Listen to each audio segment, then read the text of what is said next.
let's take this question together. The HR addressed us as though it does our employer. The HR addressed us as though he does our employer. With four options to choose from. The first is being, the second is was, the third is where, and the last option is is. This video you're watching is a follow-up on the last video I made. In that video, I did talk about how you can interpret questions or structures that have as though or as if. Right. In that video, I mentioned that when you see as though or as if being used in expressions, two interpretations are feasible. The first is that it is possible that the use of as though is used to mean or to refer to situations that are imagined or unreal, or real situations or imagined situations. That's the first situation you can have.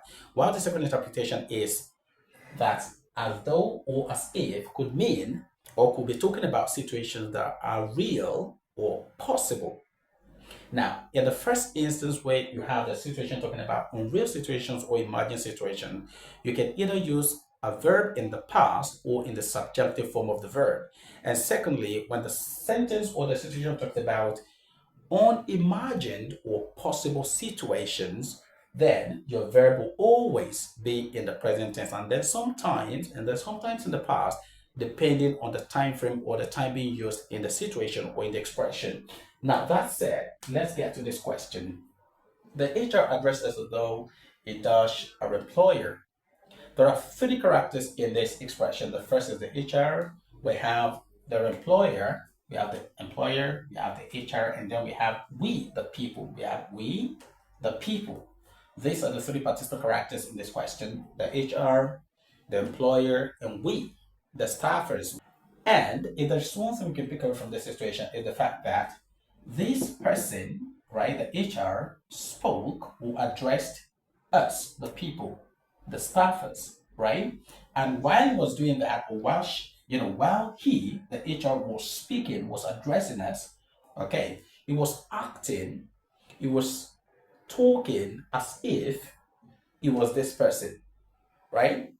Now, that clearly means that this person is not this person, and this person is not this person. Rather, it is a case of this person, trying to put himself in the position of the employer, which is actually not the case. And what that means is that this situation is talking about unreal situation. It's unreal because this person cannot be this person, and this person cannot be this person.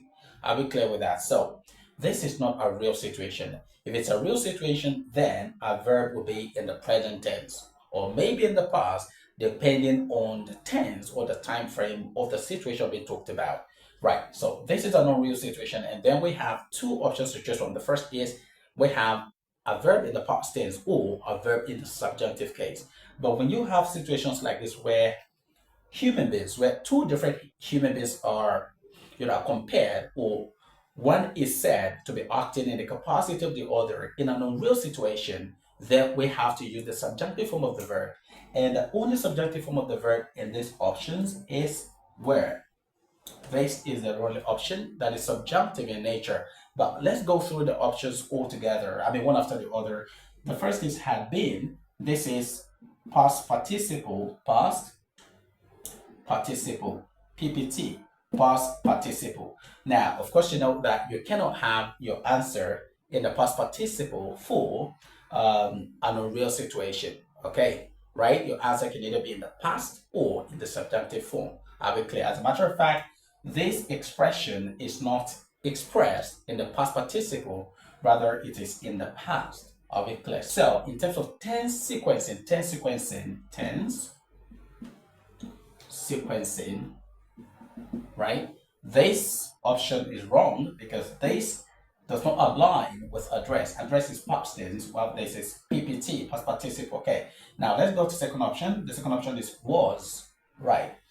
This expression is in the past, but that is what we're looking at. We're looking at the real situation. This individual being compared to this person being addressed as this person. These are two different people. Remember, when you have that being the case, somebody acting as if he were my father. He is not my father. He can never be my father. In that situation, we go for subjunctive situation. So, we go for a subjunctive verb.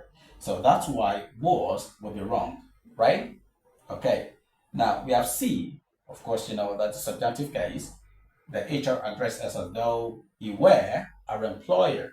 And finally, we have is. Why can is be the right answer? Is cannot be the right answer because every time an expression talks about an unreal situation, with the use of as though or as if, your answer cannot be in the present tense. So that is that about this video. I believe you've learned how again to interpret questions that have as though or as if being used in them. Thanks for watching to the end. I hope to see you next time. Remember to keep speaking right, keep learning right. Bye for now.